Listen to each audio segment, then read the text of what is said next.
A number of years ago, the Central Bank of the United States, the Federal Reserve, produced a document entitled Modern Money Mechanics. This publication detailed the institutionalized practice of money creation as utilized by the Federal Reserve and the web of global commercial banks it supports. On the opening page, the document states its objective. The purpose of this booklet is to describe the basic process of money creation in a fractional reserve banking system.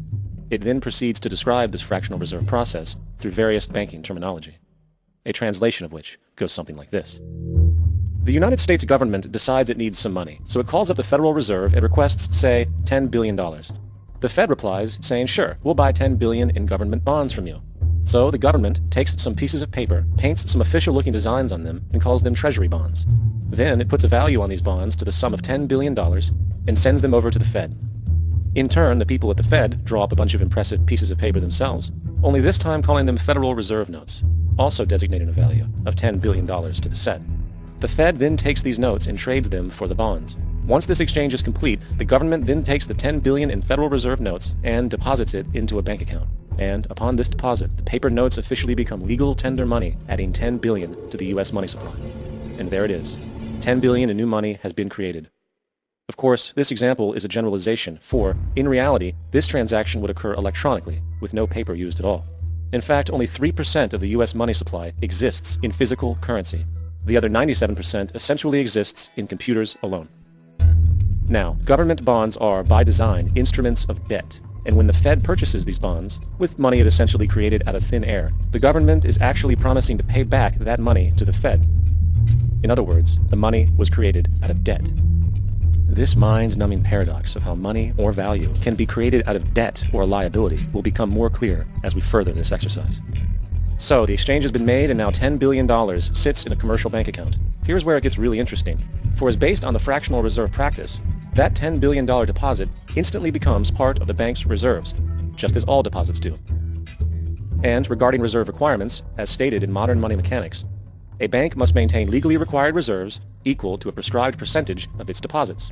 It then quantifies this by stating, under current regulations, the reserve requirement against most transaction accounts is 10%.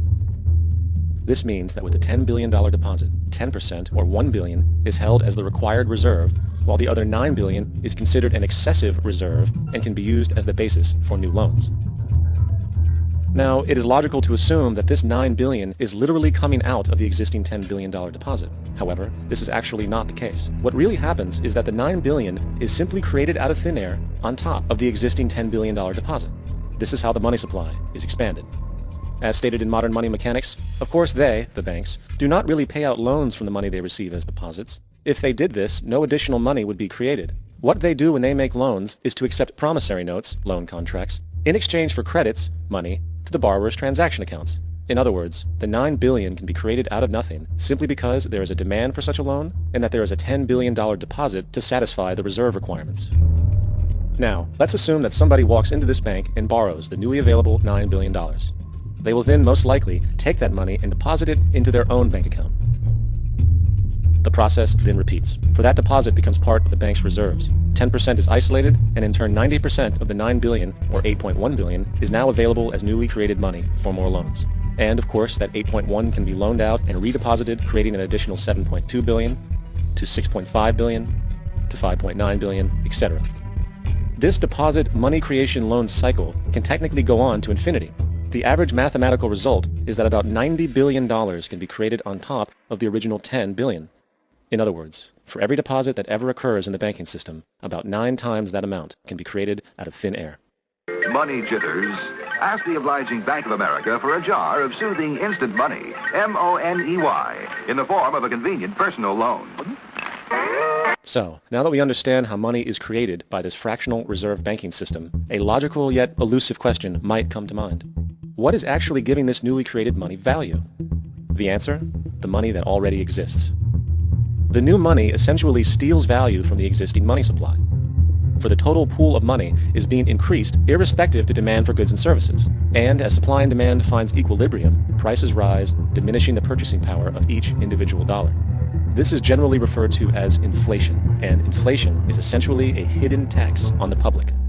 what is the advice that you generally get? And that is inflate the currency. They don't say debase the currency. They don't say devalue the currency. They don't say cheat the people who are saved. They say lower the interest rates. The real deception is when we distort the value of money. When we create money out of thin air, we have no savings, and yet there's so-called capital. So my question boils down to this. How in the world can we expect to solve the problems of inflation, that is, the increase in the supply of money, with more inflation?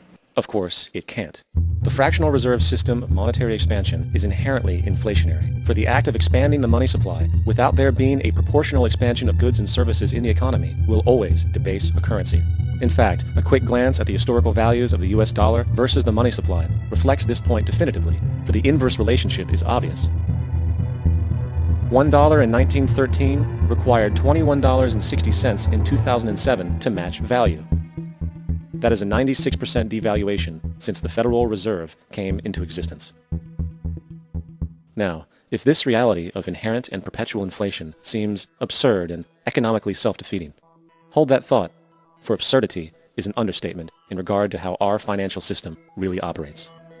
For in our financial system, money is debt, and debt is money. Here is a chart of the U.S. money supply from 1950 to 2006. Here is a chart of the U.S. national debt for the same period. How interesting it is that the trends are virtually the same. For the more money there is, the more debt there is. The more debt there is, the more money there is. To put it a different way, every single dollar in your wallet is owed to somebody by somebody. For remember, the only way the money can come into existence is from loans. Therefore, if everyone in the country were able to pay off all debts, including the government, there would not be $1 in circulation.